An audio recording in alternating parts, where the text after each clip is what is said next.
the evening could have been called peaceful if not for the threat of danger approaching the pair. Cid had taken up a flute and was playing a simple melody that drifted on the breeze, a melody that reached the group of bandits who had taken up an ambush spot not far from the two men's camp.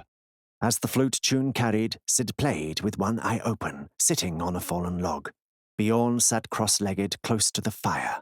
It was Cid who noticed the figures in the woods shifting around their camp. He saw the telltale glint of steel reflecting the firelight, the slight disruption of shadows in the night that revealed men who thought they were stealthy. He winked at his friend and continued to play while he stood up, allowing for a quick draw of his rapier should the need arise. Accustomed to the strange man's antics, Bjorn recognized the preparation for danger. Bjorn began to stand up as well, easing a large greatsword free from the sheath on his back. Thinking they had ambushed the two travelers, the 5 bandits burst forth from the tree line and attacked. 2 of the men came charging at Cid, one with a wood axe and the other with a large, unwieldy sledgehammer. The other 3 peeled off towards Bjorn, all with smaller axes in both hands. Cid braced his feet, raised his sword, and laughed maniacally as one of the brutes swung down heavily with his axe. Sidestepping to the left, with a quick thrust, he slipped the slender sword into the man's throat. He flicked it to the side and tore a large gash in the neck. Cid felt the blade feast on his opponent's lifeblood, urging him to continue his dance of death. A genderless voice only Cid could hear said, "Another one dead. How many have we killed?" The mortally wounded bandit immediately clutched his throat, trying desperately to cover the grisly wound. Cid pirouetted around his collapsed foe as the second enemy attempted to knock his head off with a wild horizontal swing of his crude hammer. Avoiding the hit, he brought his sword up and around the wild swing, guiding the blow into the already collapsing bandit, knocking the poor fellow to his knees as the last gasp of air escaped him. Cid chuckled. The dance was dangerous, but exhilarating. He replied to the empty night, "One more, certainly." Swinging back to square with his remaining opponent, Cid feinted low, forcing the man to off-balance himself with a wild block. Then, with a strong thrust, Cid ran the blade through the bandit's heart. Retracting the sword swiftly, he stepped gracefully out of the way of the dying man's futile swings. Bjorn had chosen to charge at the 3 heading his way. Meeting the one furthest to the right, he halted abruptly and swung his sword in an upward arc with both hands on the handle as his opponent flailed with an undisciplined strike at the giant man. As the sword lifted up, catching the axe and bringing it high, Bjorn reversed the momentum of the blade, interposing it between him and the other 2 as he shoulder-checked the man in front of him with his heavily armored body. Stunning the man and knocking him over, he continued to step forward, driving his left heel into the fallen man's face as he pushed off. With the crunch of the skull cracking, he propelled himself forward, thrusting his blade past the second opponent's futile guard and driving his sword through his midsection. He quickly retracted the blade and brought the weapon to bear on his final opponent. Stunned by the impressive display of speed for such a large man, the remaining bandit turned on his heels and tried to escape. With a roar, Bjorn dropped his weight and leapt forward with a powerful lunge.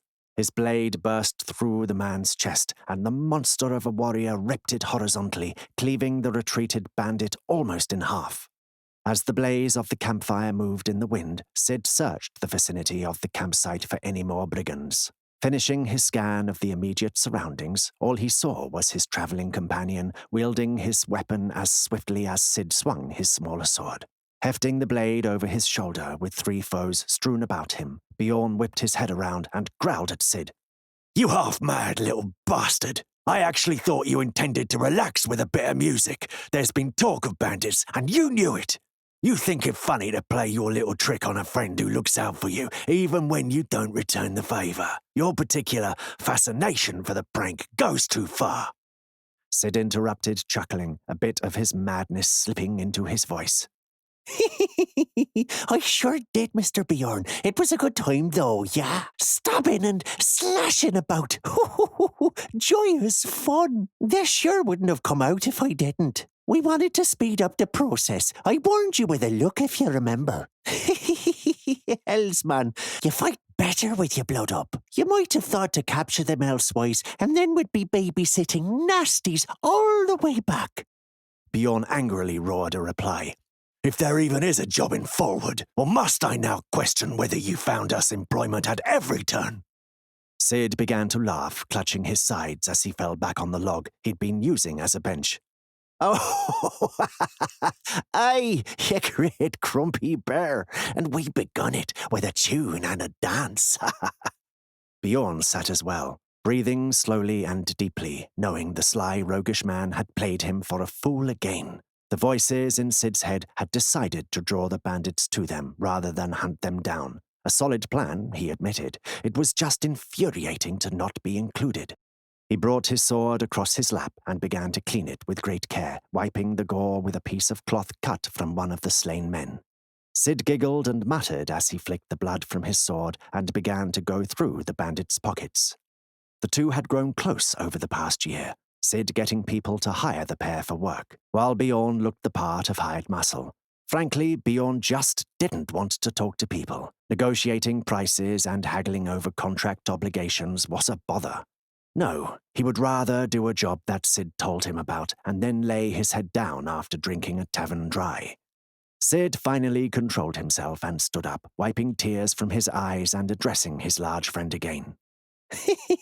Oh, I'm sorry, Bjorn. I've just been getting bored lately. Sometimes the voices call out to me and make me a bit antsy. They enjoy the dance of death. Couldn't help but play a joke on you and still get paid.